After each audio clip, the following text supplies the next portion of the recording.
Halo teman-teman, kali ini kita akan membuat sebuah konten yang sedang viral di media sosial, terutama bagi pengguna TikTok atau Instagram. Pasti akan melihat postingan-postingan dari para pemuda-pemudi yang memberikan tanggapan terhadap sesuatu yang tengah viral. Nah, apa itu teman-teman? Yaitu S-Line. Saya sebenarnya bingung, apa itu S-Line? Awalnya ketika saya melihat konten-konten yang viral tersebut, saya mengabaikannya karena memang tidak menarik. Akhirnya semakin hari semakin lama saya membuka media sosial, melihat makin banyak komentar-komentar tentang S-Line tersebut. Akhirnya hal tersebut memberikan rasa penasaran bagi saya, dan ternyata sangat miris sekali teman-teman, sangat sedih sekali.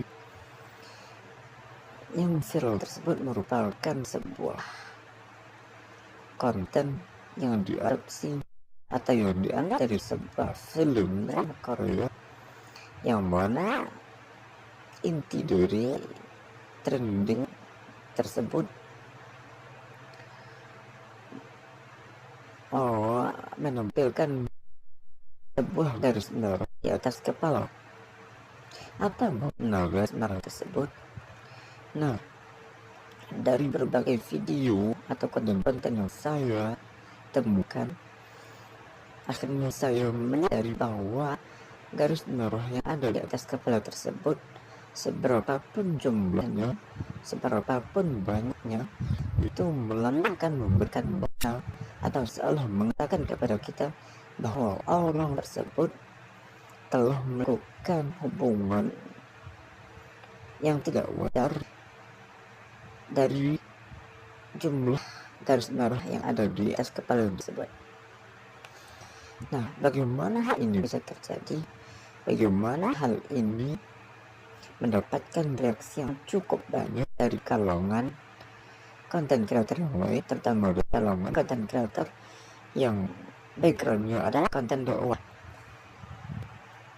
Tentu saja ini salah teman-teman. Karena kenapa? Benar atau tidaknya orang yang membuat konten tersebut, dia telah melakukan tindakan atau hubungannya tidak sepantasnya, dalam tanda kutip ya, hubungan intim. Ini tentu saja menampilkan aib terhadap orang tersebut.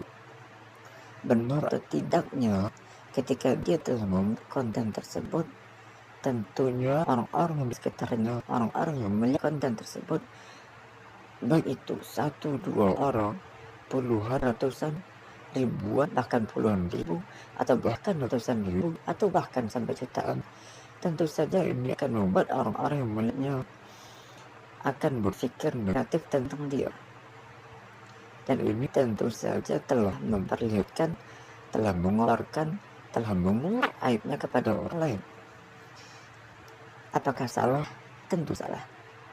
Mungkin ada yang akan berkata begini, ya enggak apa-apa, daripada kita dianggap munafik, mending kita tampil apa adanya, kita tampilkan ke publik apa adanya, siapa kita dan bagaimana kita.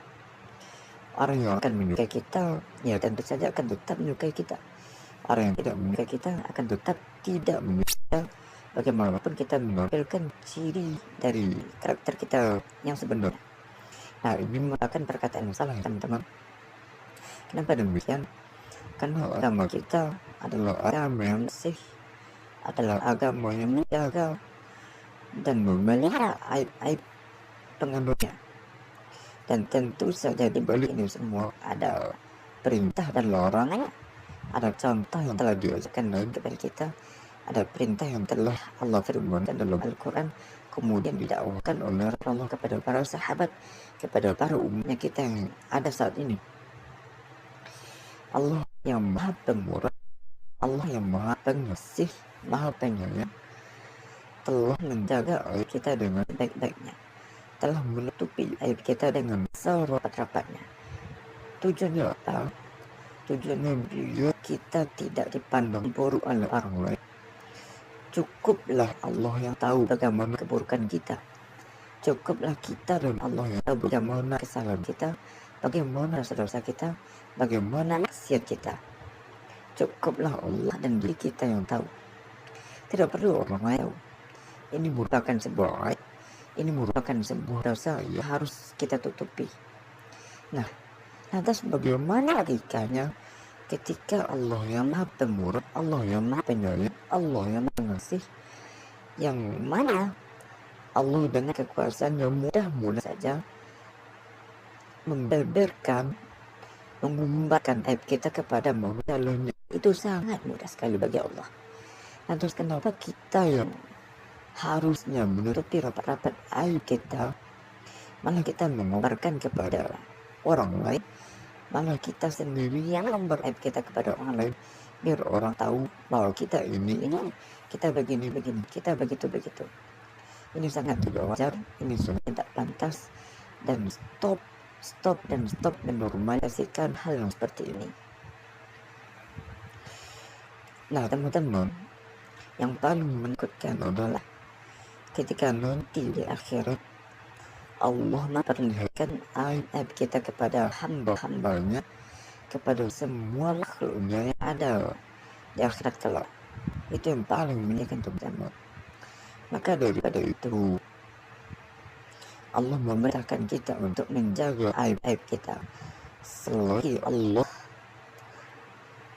menjaga aib kita, maka kita harus menjaga biar orang lain tidak mengetahui apa keburukan kita, apa dosa kita, dan apa kesalahan kita. Dengan tanda kutip kita tidak mengumbar aib orang lain.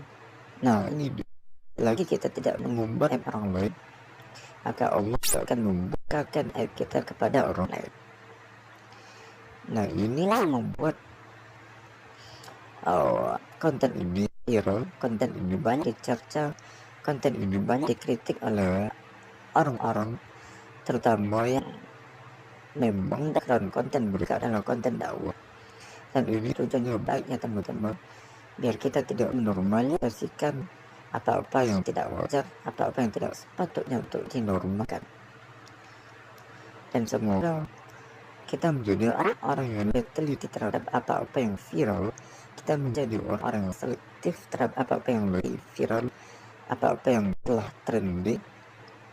Dan jika kita ingin mengambil sedikit bagian dari apa-apa yang viral itu, maka kita pikirkan apa yang lebih pantas untuk kita kontenkan.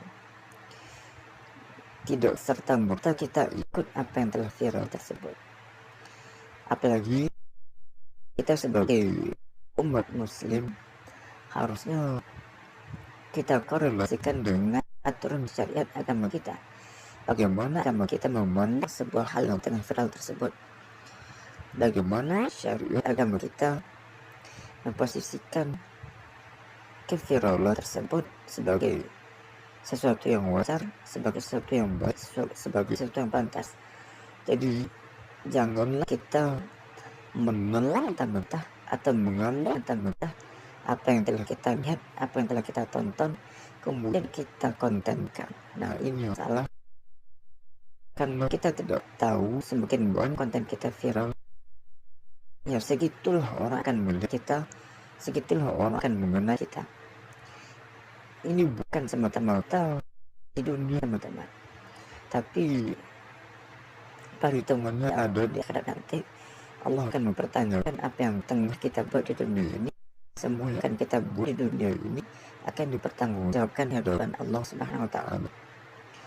Nah teman-teman, stop menormalisasikan, stop menjadikan sesuatu yang salah menjadi wajar, sesuatu yang benar menjadi salah. Dan marilah kita mempelajari ilmu agama lebih jauh, dan jangan mengamalkan apa yang tidak pantas, dan korelasikan apa-apa yang tengah viral dengan aturan agama.